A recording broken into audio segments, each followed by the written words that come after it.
So it is really nice to be here. And as you have seen, the topic is, actually it is a very big topic. We discussed this matter in 6 lectures in our centers. There was a retreat and this was a topic. There was a guest Swami and we are 3 Swamis in the center. So 4 of us dealt with this topic from different standpoints. I was thinking in what way I can present it in or summarize this in a short talk. So, but then I looked at my own presentation there and how I can make that I can give those ideas in a short time. Well, all of you must have read the Gospel of Sri Ramakrishna. And the Gospel of Sri Ramakrishna is a detailed account of Sri Ramakrishna's talks with mostly householder devotees. We cannot find such a scripture in the religious tradition of the world where a personality of the stature of Sri Ramakrishna was speaking to people and those who would come to him with their very mundane problems. That shows that spiritual truths which are contained in the scriptures are very highly practicable. And Sri Ramakrishna was not talking much about the challenges in the life of the monks, but he was much engaged with the life of the householders. So the Gospel of Sri Ramakrishna is a very practical scripture. And next to that, to my humble opinion, stands Sri Krishna's teachings in the Gita. That is also very practical. Sri Krishna's teachings are placed in a battlefield. In our life, we cannot think of any more explosive situation like that. And that was the occasion that Sri Krishna found that it was proper place for him to speak on the philosophy of life. Similarly, here in the Gospel of Sri Ramakrishna, sometimes we forget that the chronicler of the Gospel of Sri Ramakrishna, M or Master Masai, actually came to Sri Ramakrishna at a very crucial moment of his life. Those who are aware of his life, who know that he planned to commit suicide. So he came to his sister's house, and from there he came with his cousin to see the temple garden of Dakshineshwar. He got disgusted with the life in the family, with this world. There was only solution that he should end his life. That's what we generally think. That when this world is no more enjoyable for us, then we don't find any meaning in life. How unfortunate it is. Even countries which are very rich in wealth, they have very high number of suicide. Why? Because when we do not find any joy from this world or anything in return of our engagement with the world, we think that life has no meaning. we are not aware of the other dimension of the life. Therefore, the worldly challenges, they hang heavy on us. So, that was a moment when this Mahendranath M came to Sri Ramakrishna.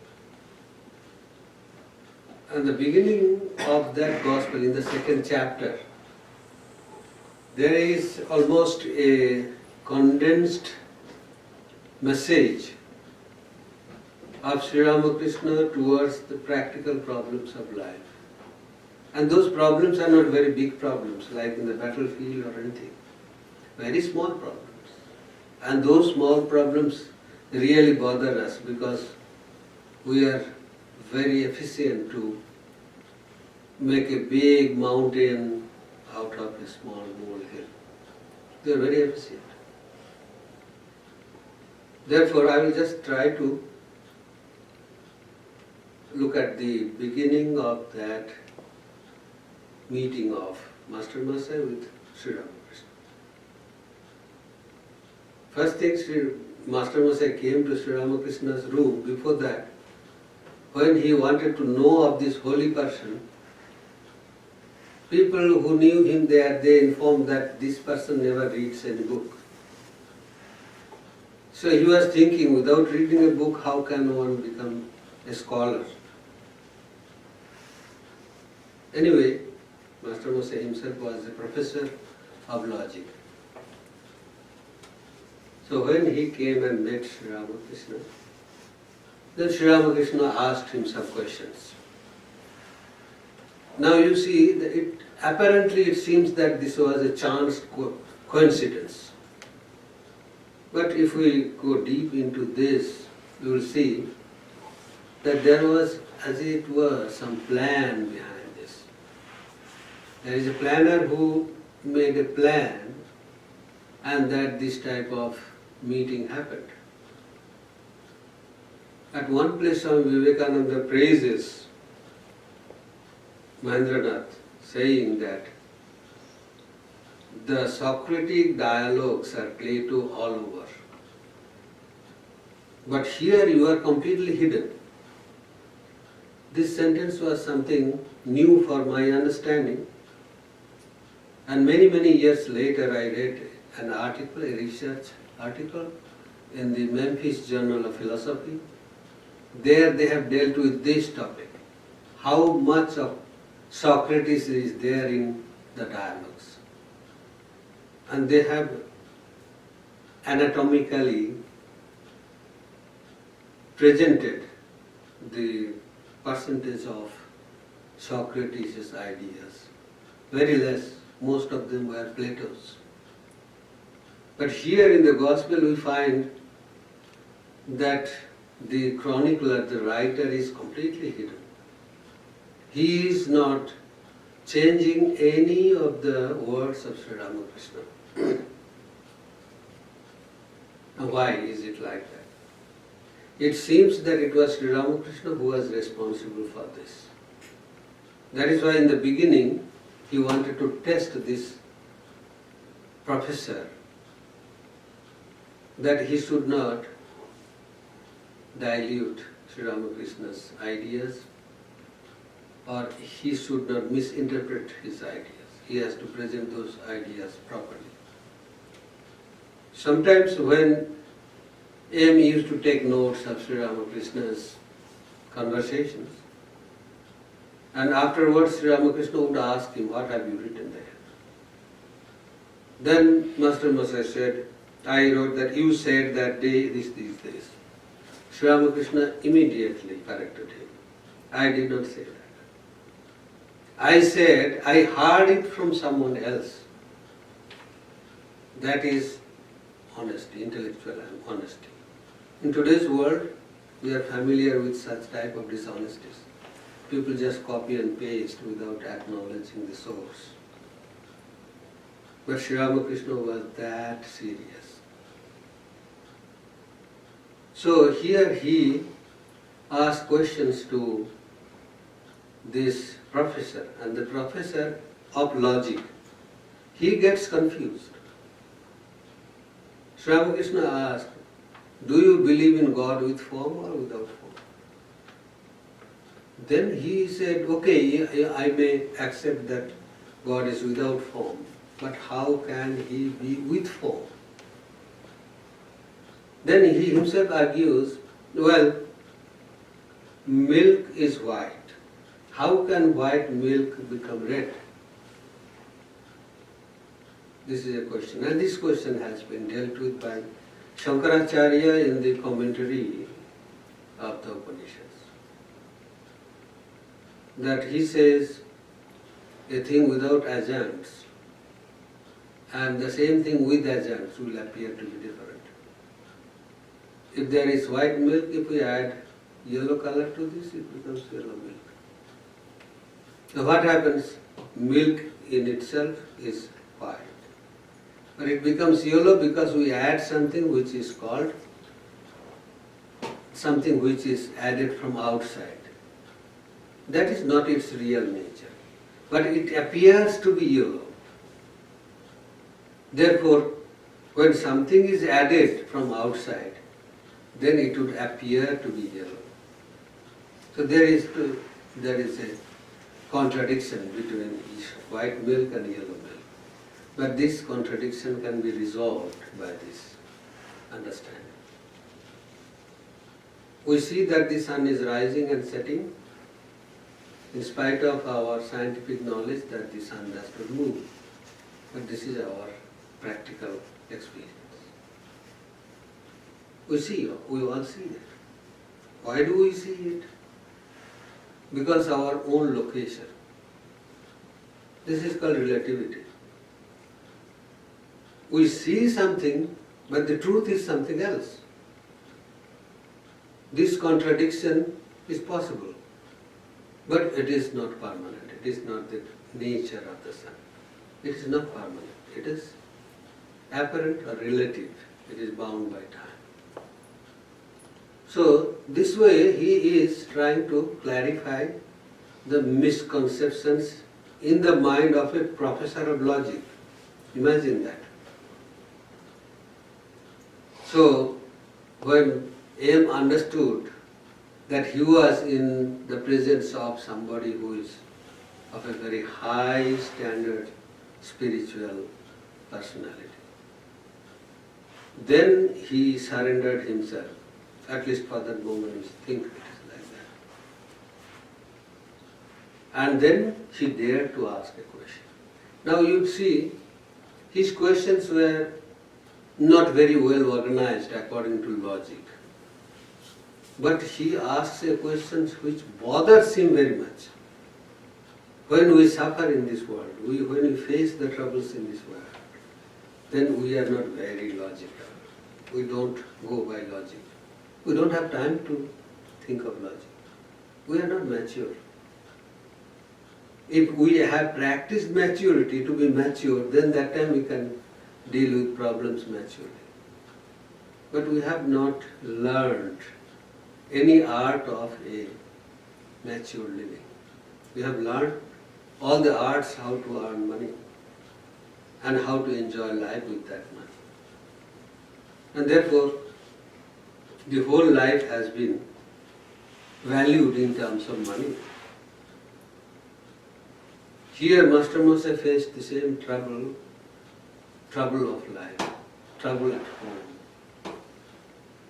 Therefore he is asking a question. And that is very practical for him. He is in the presence of a spiritual teacher. He is asking, is it possible to fix mind on God? How to fix mind on God?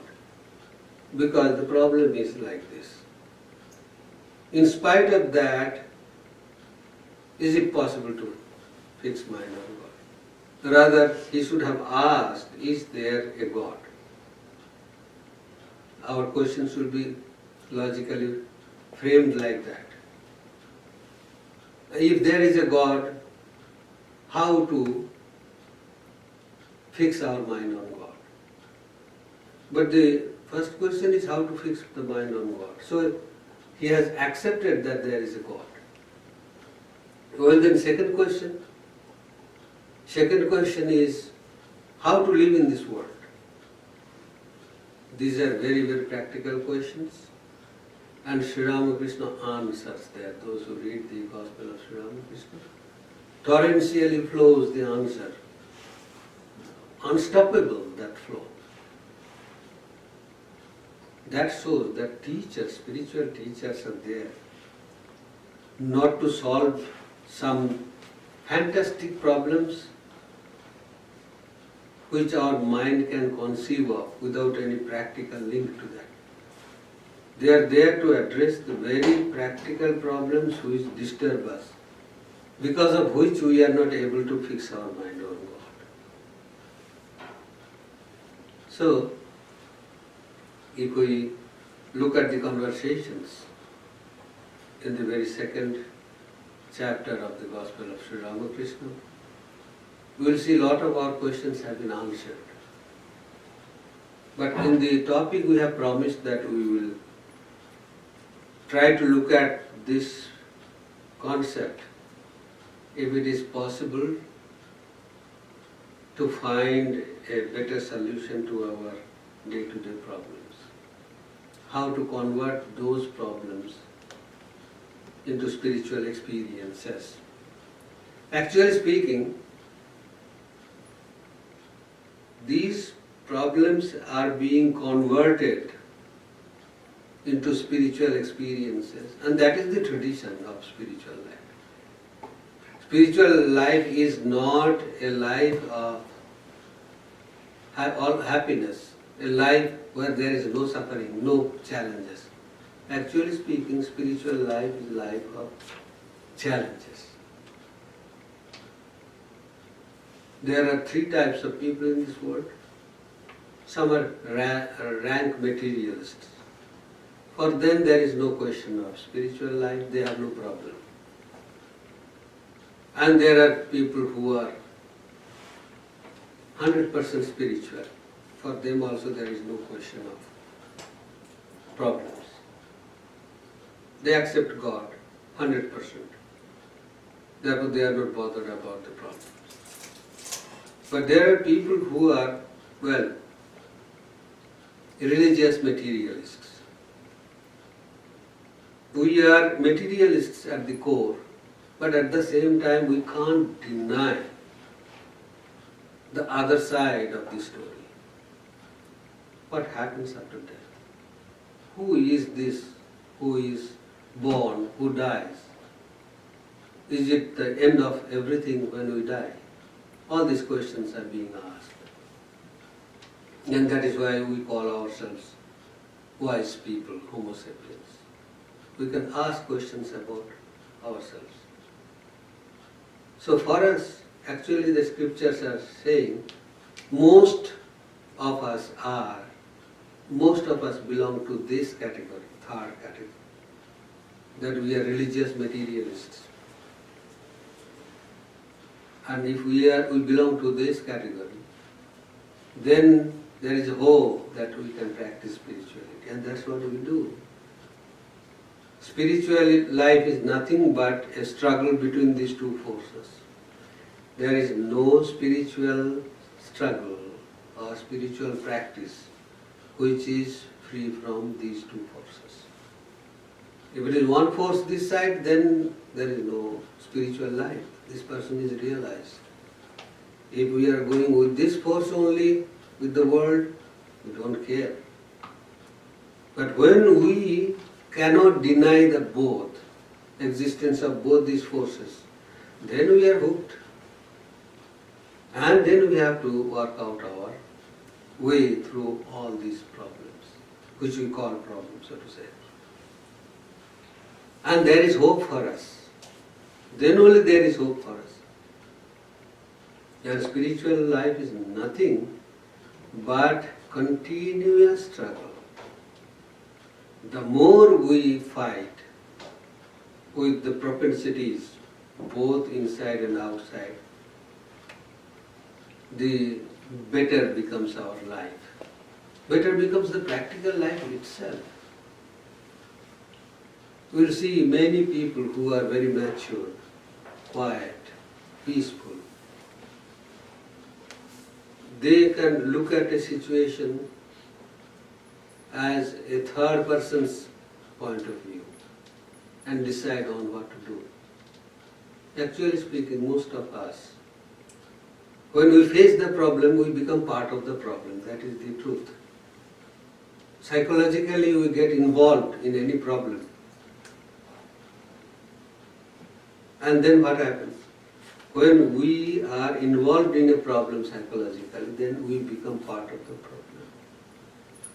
Then we lose the right to judge that situation. We have to go to a counsel to help us. This happens in our life most of the time. We do not know how to deal with a problem mechanically. Always our contribution is there. There in Germany I learned a word, Entschuldigung. For everything they would say Entschuldigung. Sorry, excuse me. In a day, 100 times we say Entschuldigung. That is a wonderful word, and we have learned that. But how far that idea has gone inside is proved when there is a tension between two persons. There is misunderstanding. There is a straitened relation between two persons. And one sorry word will solve the whole thing. At that time it is very difficult to say this simple word. Very difficult. Go and say sorry. Two children, they were fighting in the kindergarten. I heard from their father. And they won't talk with each other. Then the parents, they took them together and said, say sorry. They say sorry. They became friends and started playing. Can we say that sorry? We can't, because we got involved into that. Suppose we are two people, I would ask, why should I? This question comes. As soon as I say, why should I be the first to say sorry? That means I am involved emotionally.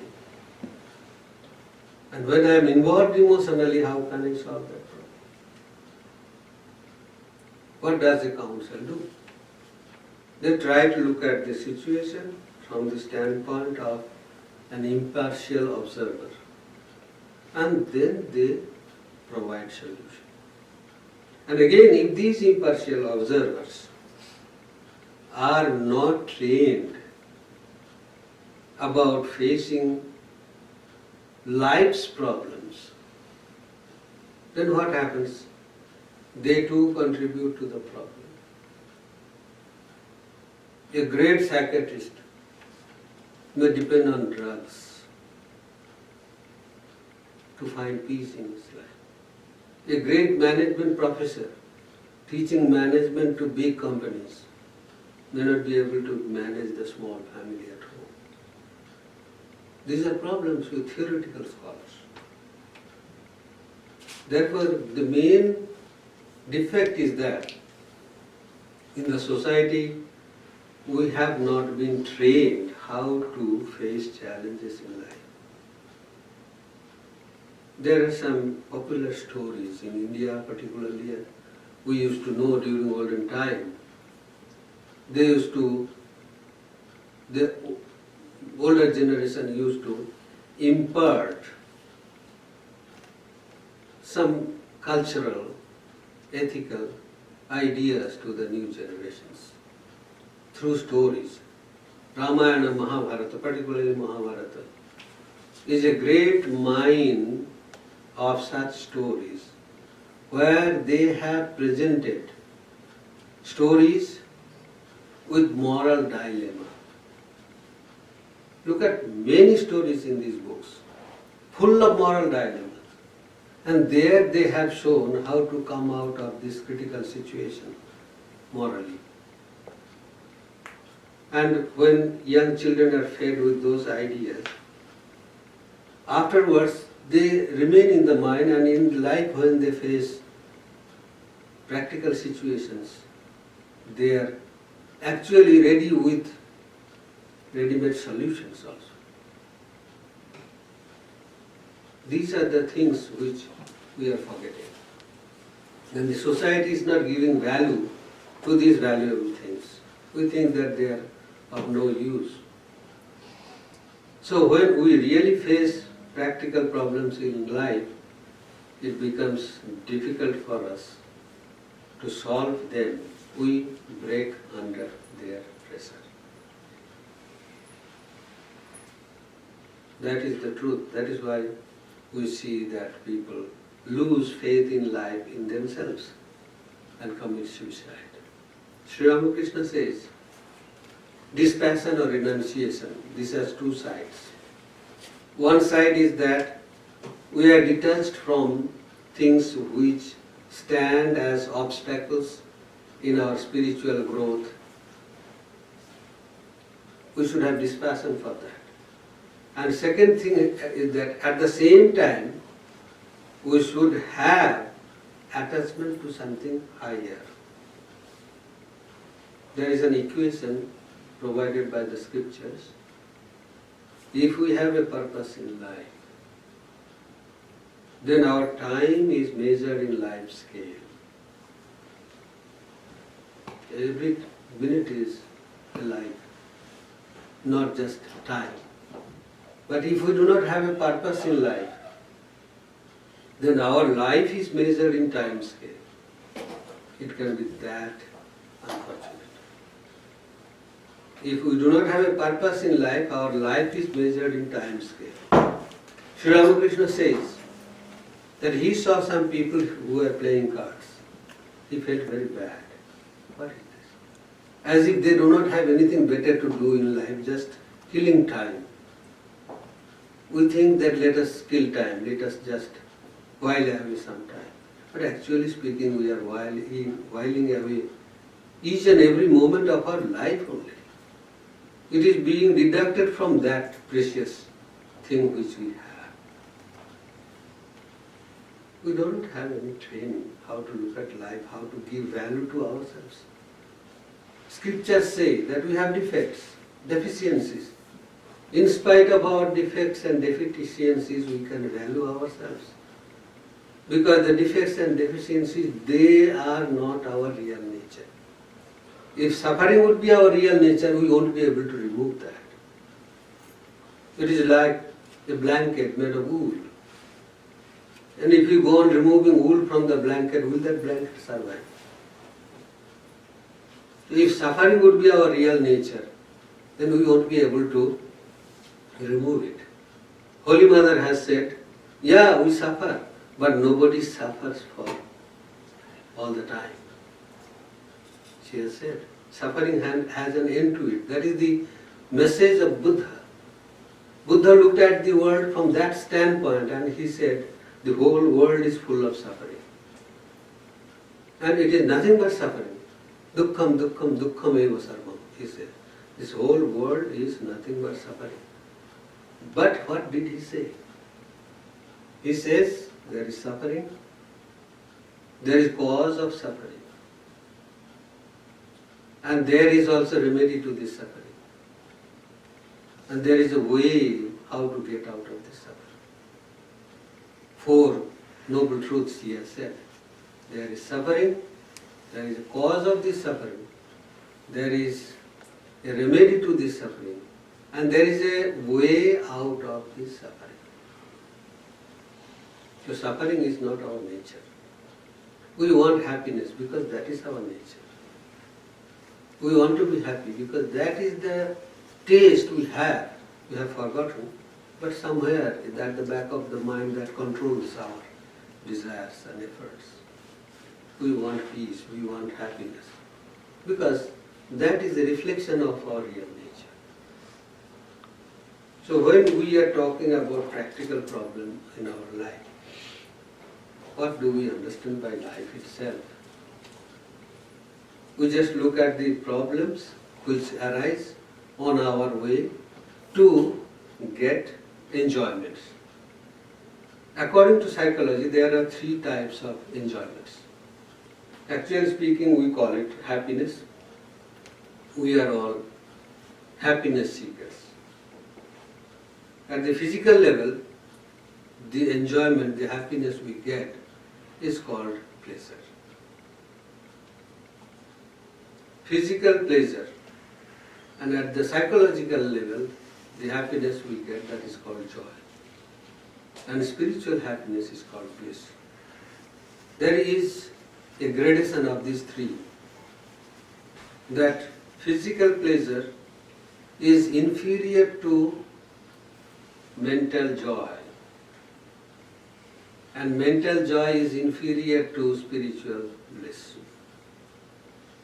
And the other way, spiritual bliss is superior to mental joy, and mental joy is superior to physical pleasure. What do we want? Do we want something better than what we have? We always try for that. We always try for something better. Even if we have got two bad things, we try to find out which is bad and which is worse. We make a differentiation. And sometimes it happens that physical pleasure tires us out. We are worn out under the pressure of physical pleasure. And then it takes away our mental joy. Therefore, we should be careful to use our physical body so that it does not take away our mental joy. This is a fact in today's world. The physical pleasures brings so many diseases. Then we lose hope in life. Our mental joy is gone. Our existence is at stake. Whose fault is this? So what type of outlook do we have about life? And what type of solution do we want from our problems? If we look at problems as material problems and try to solve them through material means, we can't solve them actually. Actually speaking, we are not material beings. That is the main problem with us. We think that we are product of matter, but we are not. That is the main problem. So we are trying to search for material solution to spiritual problems. All the problems we face, they are spiritual. Because who is facing this? If I am the person who is facing the problem, am I a product of matter? Who am I? Am I this aggregate of some genes or some cells? That is what biology says. That we are gene machines. It is just a conglomeration of many millions of cells. But these cells change in every 8 years. Almost all the cells in our body become new. And that may be the reason in many countries they have ruled that if you live in that country for 8 years, you can claim citizenship. I have been living in Germany for 12 years. I am entitled to citizenship because none of my cells in the body is Indian. Now they are all German cells. And still I say, I am that Indian. Still I say, I am that child who was born, baby who was born so many years ago. Every 8 years almost all the cells are new. How am I the same person? If I am the physical existence, then how I am the same person? So, if we look at life itself, we should ask who is facing the problem. Is it just a physical being, a biological entity? Or does life have a meaning which is higher than this fleeting material reality? The world is nothing but a changeful reality. And that which changes can never be permanent. And that which is not permanent may be relative, but it is of no value. We cannot hold on to this. Therefore, if we look at our life, and inquire about ourselves, then we are worth the name of Homo sapiens. We are asking question about ourselves. And then when we look at our problem, what way I can react to such challenges, it becomes really easy. A dog comes and bites me, I cannot bite the dog in return. Something within me holds me back. Why? If I am a product of this material world, then only material rules work here. What is the material rule? For each and every action there is an equal and opposite reaction. That's what Newton has said, third law. So why don't I bite the dog in return? When the child comes and kicks the mother, does the mother kick back? Rather it is something different. Mother takes up the child on the lap and caresses him or her. That is why it is very difficult for our materialistically oriented minds to understand the truths in big words of great people. Jesus has said, if someone comes and slaps you on the right cheek, turn the left also. Can you do that? How is it possible? It is possible. If the mother knows that she is the mother and that is her child, mother will not kick back. This is the truth. So if we can lift ourselves to that stature, that maturity comes. Problems come. That is the rule of life. We cannot avoid problem. We are playing a football game. The other day I was seeing, some years ago, there was one footballer, Michael Ballack in Germany, he was the captain. He hit himself somewhere against someone and it was bleeding and bleeding, still he was playing. He does not care. Because he took game in the sportsman's spirit. He does not complain about these problems, bleeding, etc. He does not care. If we are in this world and facing problems, and that is nothing new for us. I am indebted to one lady in Germany. Her name was Annette Waldhauser. She used to come to our classes. She developed cancer on her right leg. It had to be amputated. Still she used to come on a wheelchair. One day I was talking to her and I wanted to show my understanding about her suffering. They say shared joy is double joy, shared sorrow is half sorrow. I wanted to be a little bit wiser and then wanted to talk to her. And she proved to be something better than what I could have expected. She told me, Swamiji, I have Googled and found that there are millions of people in this world who do not have one leg. What way am I special?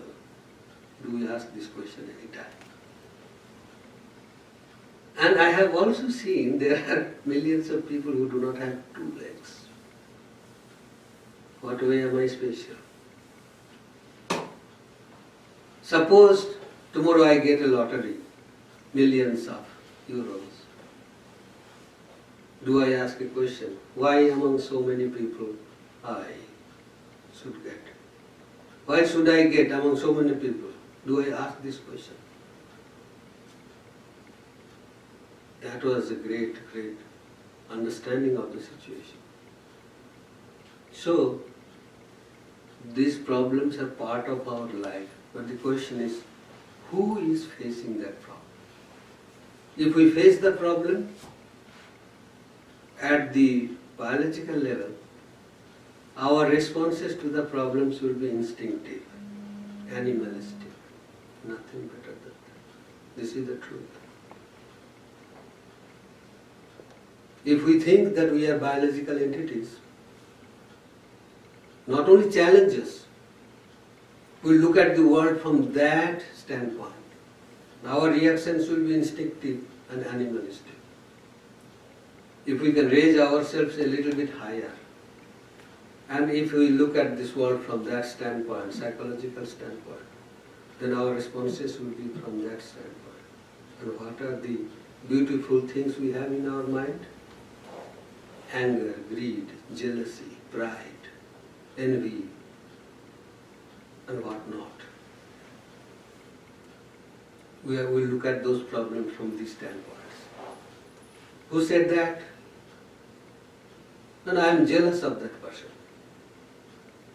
Then that saying has a bad meaning.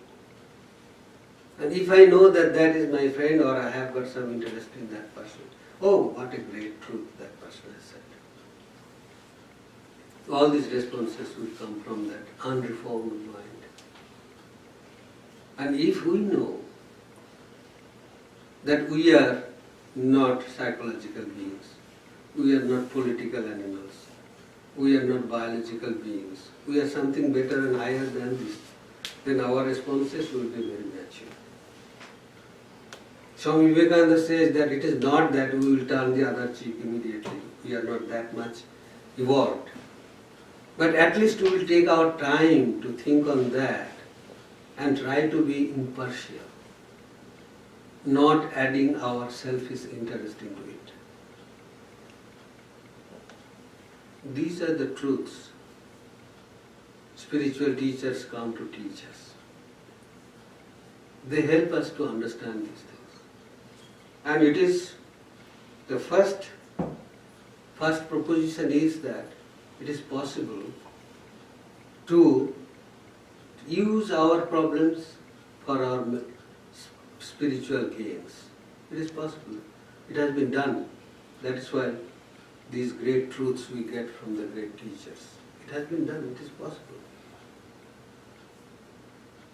Many, many such things are there throughout the world. We collect them as the instances for greatness.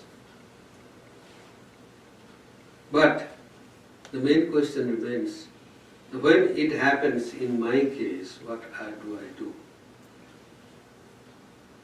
Suppose, I would give you a very, very practical example. One of our Swamis, we were all traveling together going from Australia to New Zealand, and we were in the queue in front of the check-in counter.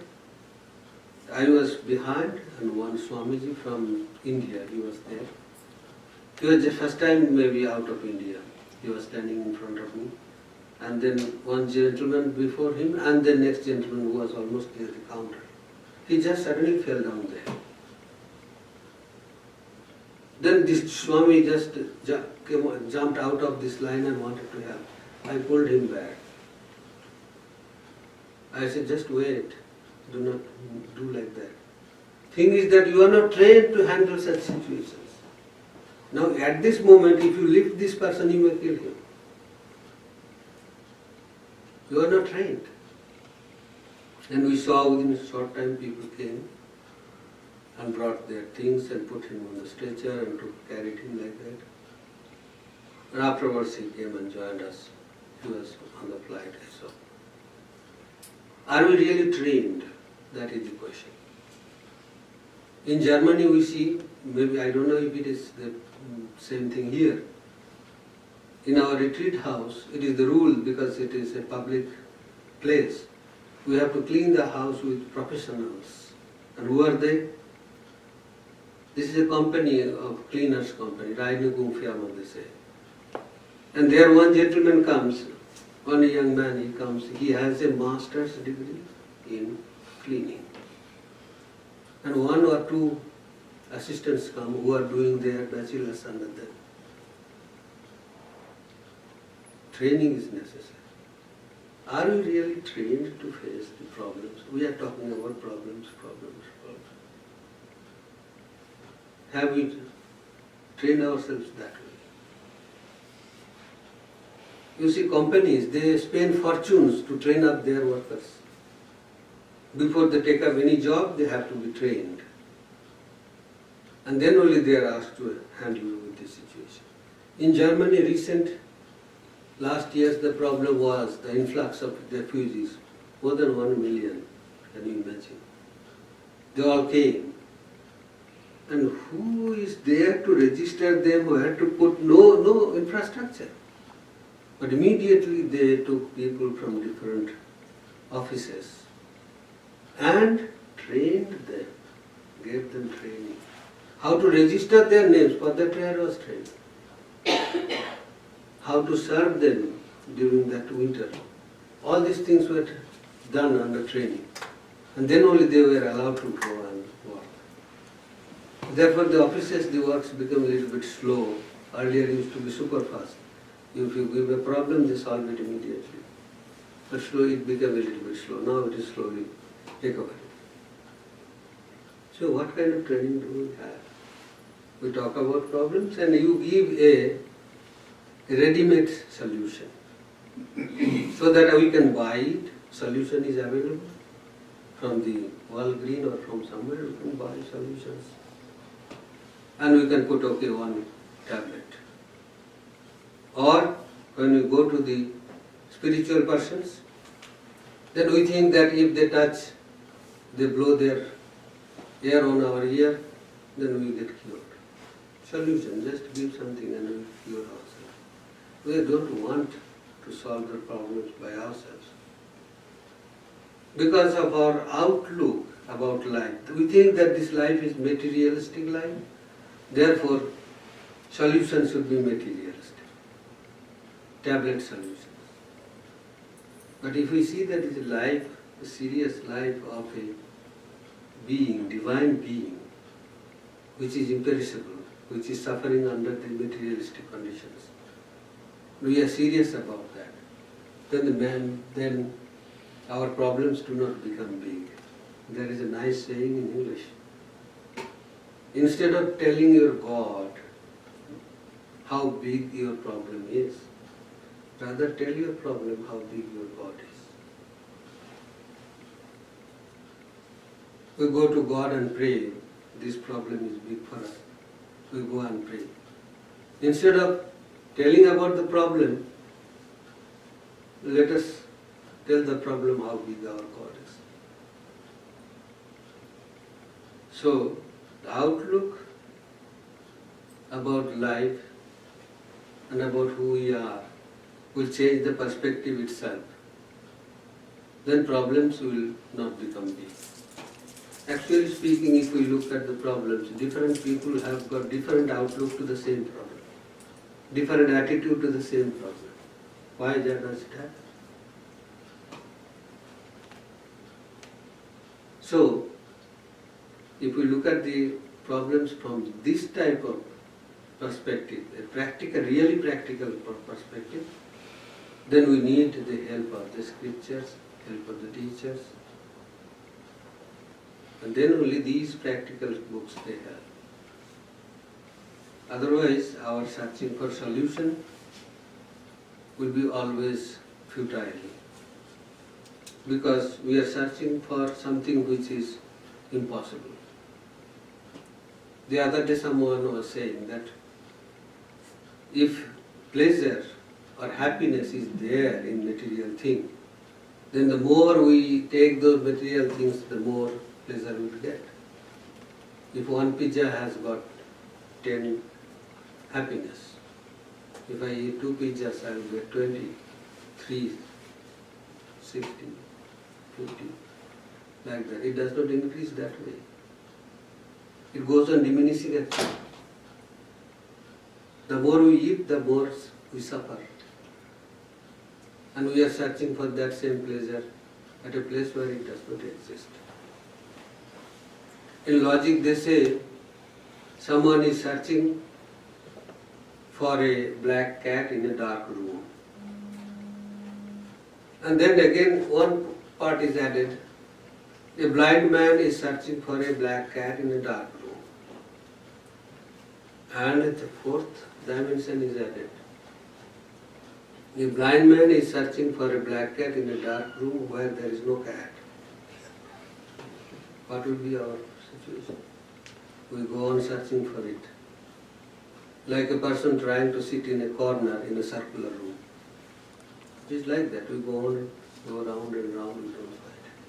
Similarly, the significance of these problems should be found at the right place.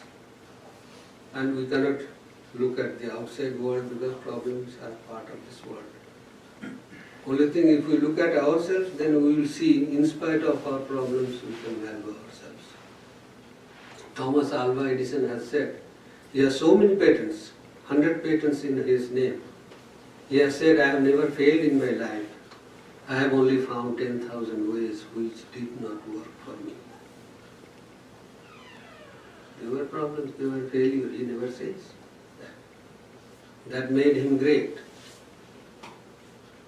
So, we need to change our outlook about life itself. That is the meaning. Thank you very much. I think I have done enough. If you have some questions, you are welcome. If you want to contribute to this. Utilizing everyday problems for spiritual gain, will you be able to illustrate one example? Everyday problem, one big problem. How we can use it for spiritual gain? One illustration. This I have told already. That is a glaring example of that lady. But what is the spiritual gain? He had a better view about this problem, therefore it is a positive outlook, and that is spiritual. Spiritual does not mean that God will appear before us. Spirituality begins from 1% and ends in 100%. So if we try to see 100% in the beginning, then we are never beginners. And then it does not begin with us. That looks like more an optimistic view, making yourself forget about the suffering, comparing relative to other people. But this is what you are saying, optimistic view.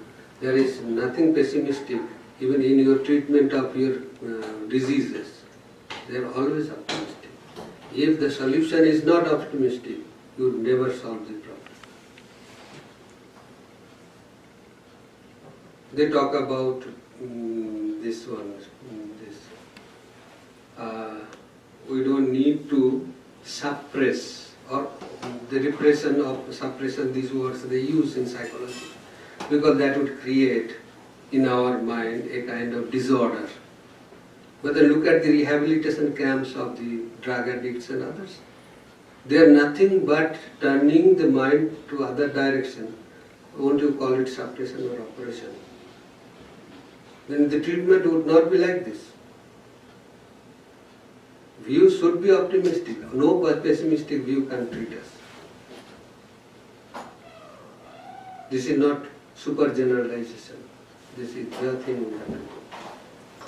Otherwise we would see if the drug addict is asked not to take drugs, then that will be repression, suppression, it will create disorder. But there are such rehabilitation centers for that. Yes.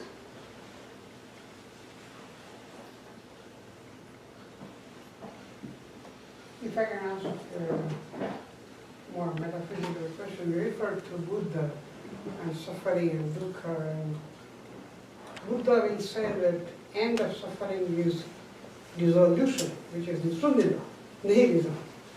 But Vedanta will say end of suffering is purnata, completeness. How do you reconcile those two? We don't need to reconcile.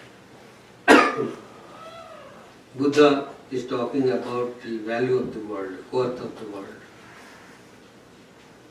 And Vedanta is talking about the permanence of the reality.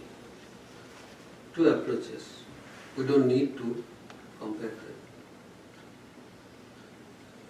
But if one was to acquire a state of perfection, and that state of perfection is diametrically opposite to each other.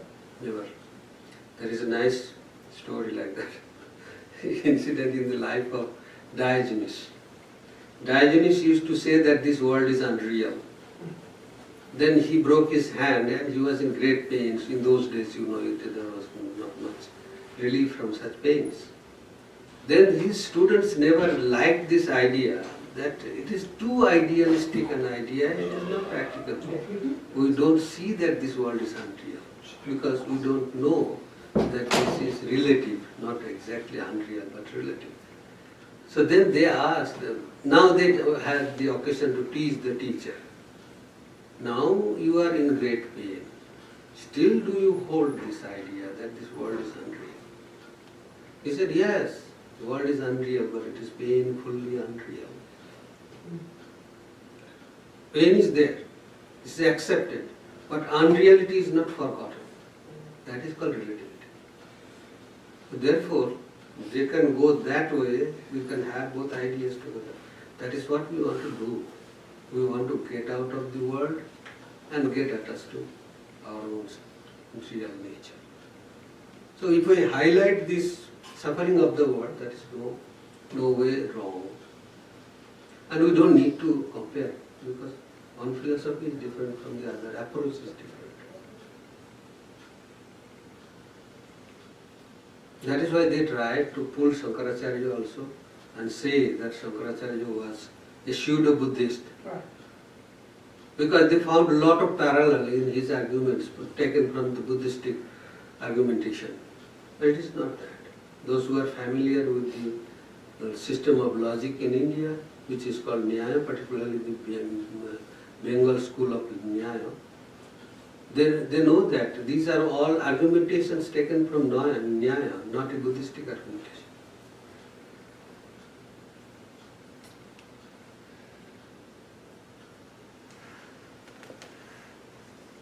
Yes.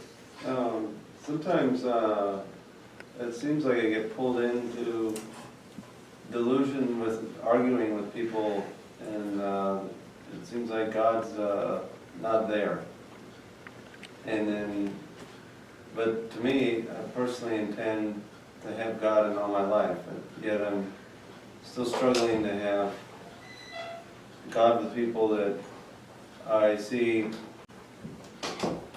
are not bringing out the God in me very much. Right. The thing is that this is also a subject matter. We think that doubt is not helpful. Actually speaking, doubt is a companion of faith. If there is no doubt as the basis of a faith, then that faith can be a superstition. Therefore, actually speaking, the doubt means honest type of doubt that would inspire us to take up inquiry. That is what is called honest doubt. Otherwise, doubting for the sake of doubting is just stupid idea. Spending our time and energy and our also intellectual capacity for no reason.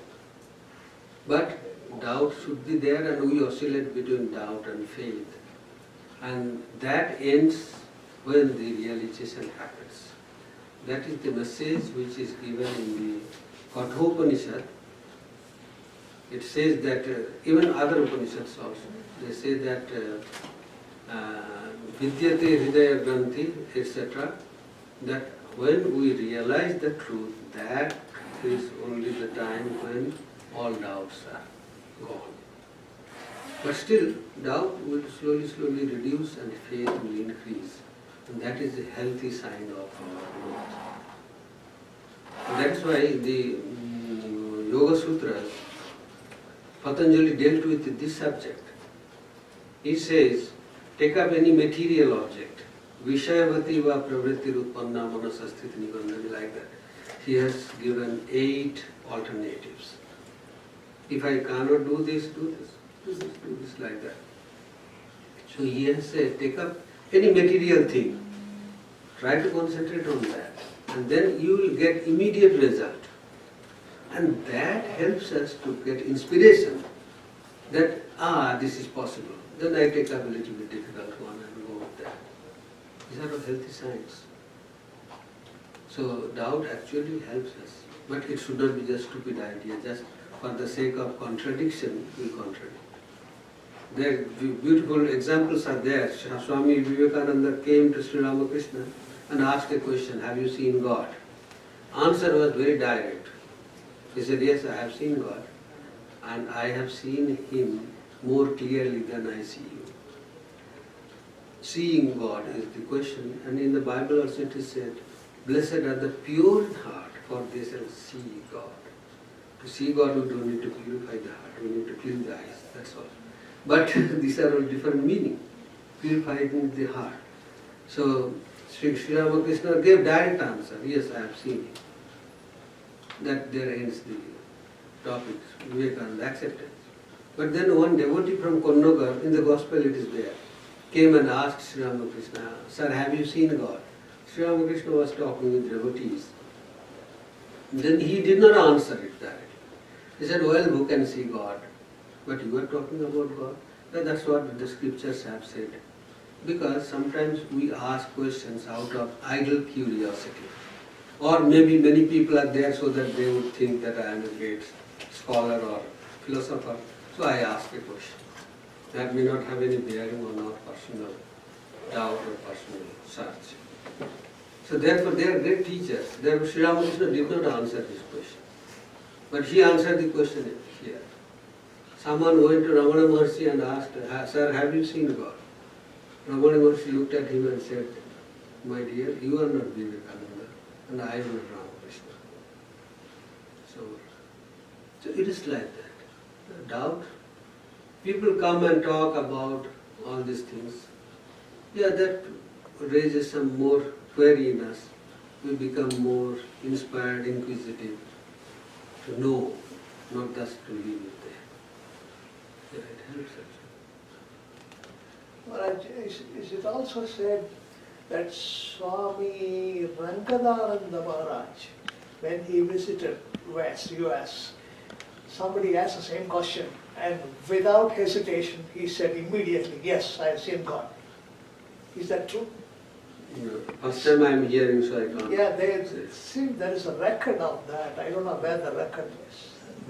That if there is no record available, we are not aware of it, it is better not to talk about that. We can't prove this, and suddenly it goes as hearsay, and finally it will be, one day someone will say that it was true.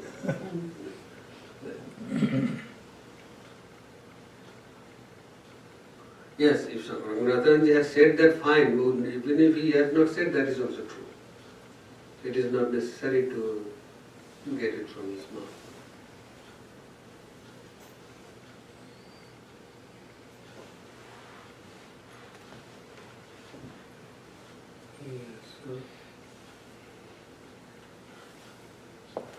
Sometime before you mentioned about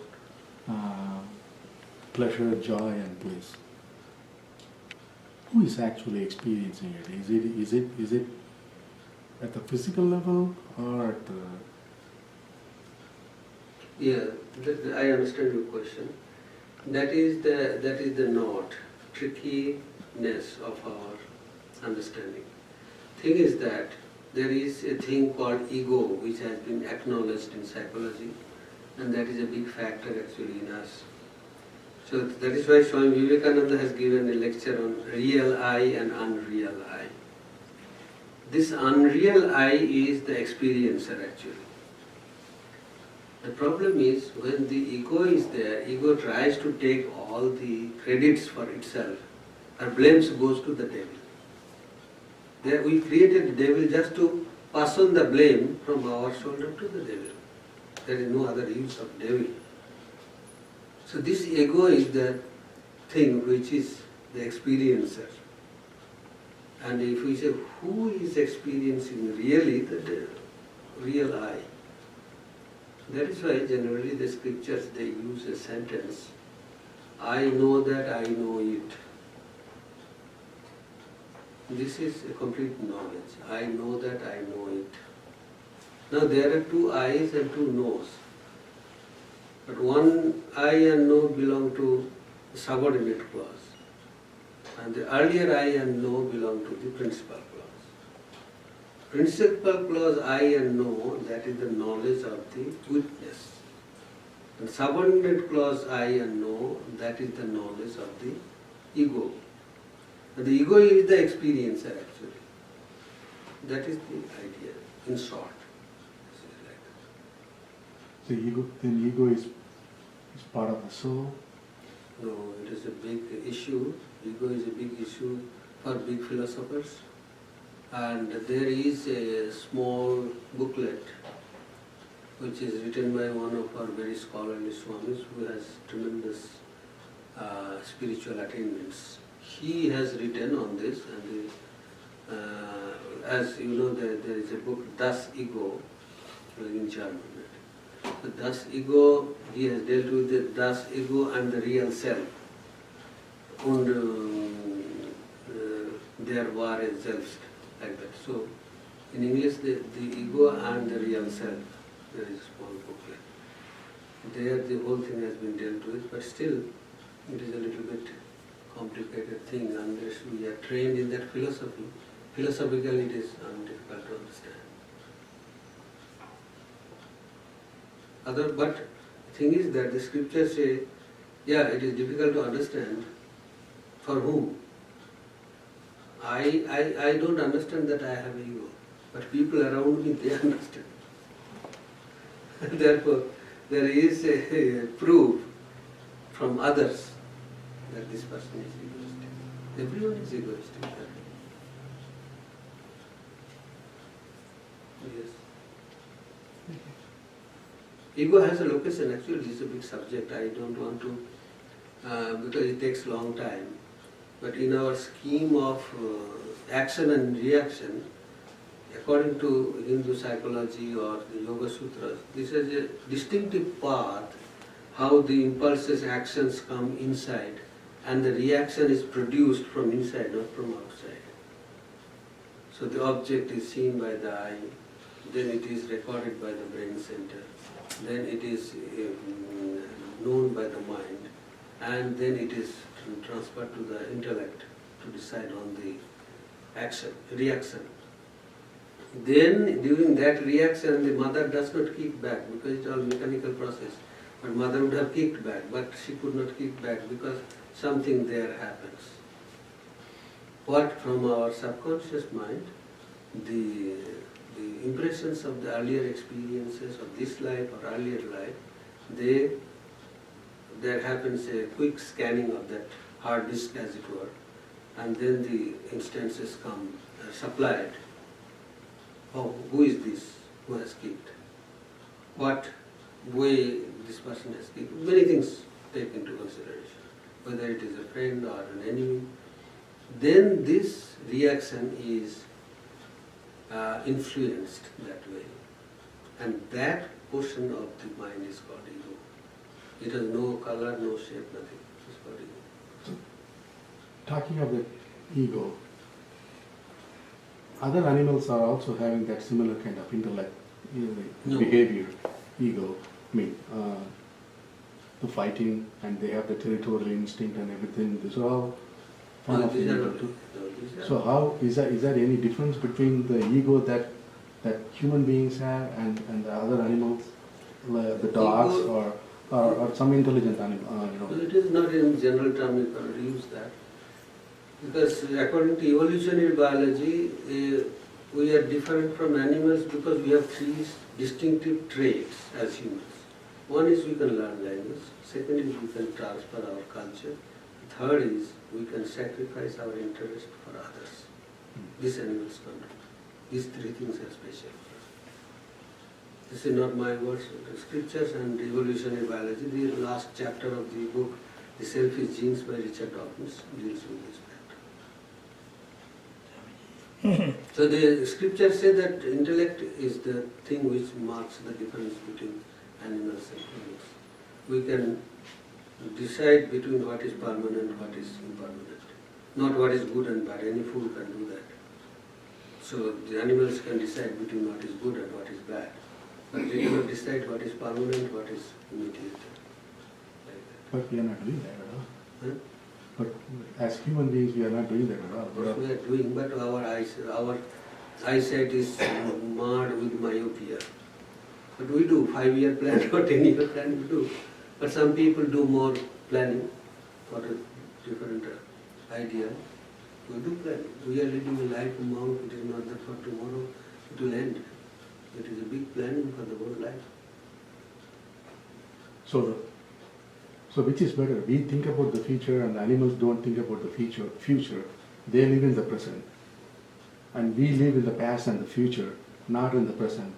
Then No, we never live in past. If we live in past, we no, are dead. the past is influencing our current state or maybe. That is our specialty. Their past cannot influence them. But in some The crows make their nest the same way 1,000 years ago they used to do. yeah, but in some Hindu philosophical scriptures, they say be at the present. Animals are living in the See, present. They this- don't this- think about the past and they just set it aside and they don't think about This the is not the future. idea. This is not the idea. Be in the present means there is a deeper meaning in this, not only any philosophy. All the philosophies in Hindu scripture they talk about this present. But there is again a big discussion on time itself, what is present, what is past. And the Buddhistic literature, there is a huge discussion on kshanam. That is why kshanika vijnanavada, momentary philosophy has come. Buddhistic literature, madhyamikas, they talk about this. So this is a huge discussion and there is very logical and also very modern discussion. So the idea of present is in the presence of. Presence of. In the presence of the permanent. Because time itself is created, therefore it will be destroyed. If the Big Bang it is created, Big Crunch it goes. And that is the idea in the Vedanta that time is the first creation. You remove time from anything in this world, that thing will not exist. So therefore, will not exist. You remove time from anything in this world, that thing will not exist. Because our existence depends on time. And it will melt in time. The scripture says, the kalo hi jagada dhara. The time is the very basis of this creation. Kalo jagad bhaksaka. Time is the great devourer of this universe. Swamiji, Yes. there's only one cell, I thought. When contaminated, it's called ego. Am I right or wrong? There is only one cell. If it gets contaminated, it's called the ego. Am I right? That is a simplistic way of looking at this. Well- If there is one cell, it can never be contaminated. That is also has to be understood. If there is only one cell, it can never be contaminated. Then you have to accept another existence for a contaminating agent. And there will be two, and that is not mathematically correct. Then there will be two infinities coexisting, that is not mathematics. Yes. So the idea presence is there to be in the present is there to be in the present of the permanent, whatever it may be. Otherwise there is no present. If it is changing, what is the present? That is why the what is the name? This philosopher, he said you cannot step into the same river twice. Yeah. Can't step to the same river very because good. it's flowing. Look like Therefore the same river is not there next Mm. moment.